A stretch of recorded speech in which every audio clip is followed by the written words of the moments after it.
Un jour, elle est là, sur la table, couchée. Couchée sous un drap crème, griffé, nœud flottant autour du cou. Elle a été posée là, sans crier gare, juste là, posée. Si elle a chaud, si elle a froid, ce n'est pas la question. D'ailleurs, il n'y a pas de question. Elle a juste à être là et à se taire, étendue sur la table de plastique blanc. Elle ne peut pas parler. Elle ne peut plus parler. Motus et bouche cousue. Un frêle filet d'écume ourle ses lèvres voilées. Elle fulmine au-dedans. Elle a peur aussi. Des tentacules jaillissent au dehors de tous les pores de sa peau. Elle attend. Pauvre pantin de femme. Elle attend ce qu'on lui destine et jette les ponts entre sa peau, les bruits, les odeurs de cette pièce étroite et son esprit infini.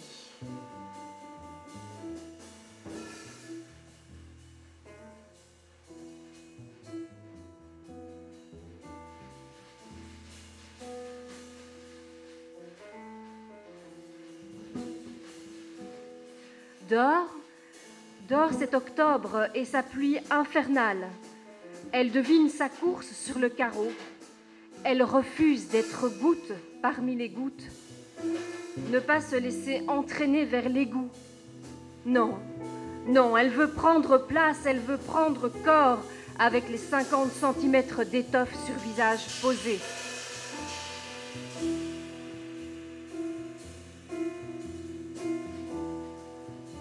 Dehors, c'est octobre, et le radiateur gargouille tellement noyé que la chaleur déserte. Elle frissonne. Elle frissonne là de son long étendu sur le formica cru. Elle a osé. Elle a osé. C'était hier. C'était il y a une éternité de minutes envolées, d'heures ligotées, d'angoisses dévorées. Elle a osé et son cœur tressaille dans son torse en torsade concave. Bouger ses lèvres par-delà le murmure. Dans un cri au milieu d'après-midi, un cri au milieu de l'épicerie, au milieu de sa vie. Un cri entre courges et melons, dans l'odeur suave des épices étalées au gré des couleurs. Elle a levé le voile. Elle a remué les lèvres dans un mouvement bien orchestré. Moins d'une seconde. Un éclair, une bouffée d'enfance, cheveux au vent, s'est échappé de son esprit rebelle.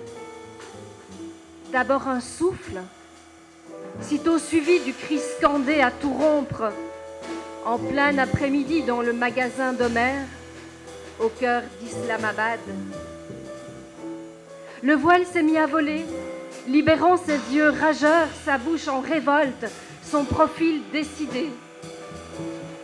Dévoilé Siam, dans le cœur trépidant de la ville grouillante, un mercredi à 17h. Moins d'une minute, 60 ridicules secondes. Moins de temps qu'il faut pour le dire, encore moins pour l'écrire.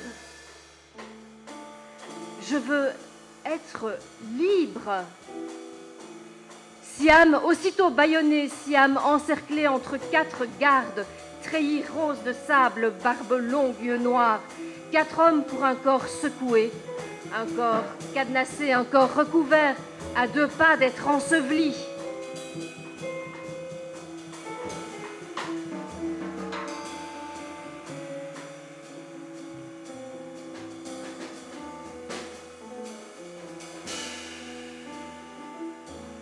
Elle est là.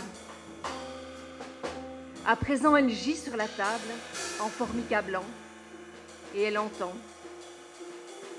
Ses geôliers jouent au dé, quelques notes, une musique qui jamais plus ne quittera ses oreilles, une musique de serpent, circulaire, sans espace, sans répit. Siam entend des voix qui montent, des voix qui se tordent et s'arrêtent, des cris à l'encontre de la liberté, des cris enfermés, voilés, des cris à l'ombre. Il fait froid déjà en octobre à Islamabad.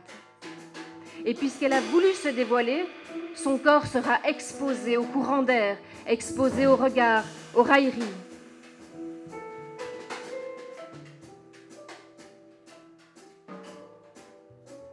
Une larme de son œil ruisselle, glisse le long de sa joue, s'immisce dans sa bouche. Goût de mer, souvenir d'hier, souvenir d'été en bord de mer. Siam s'est évaporé. Loin de la salle nue, Siam s'évade.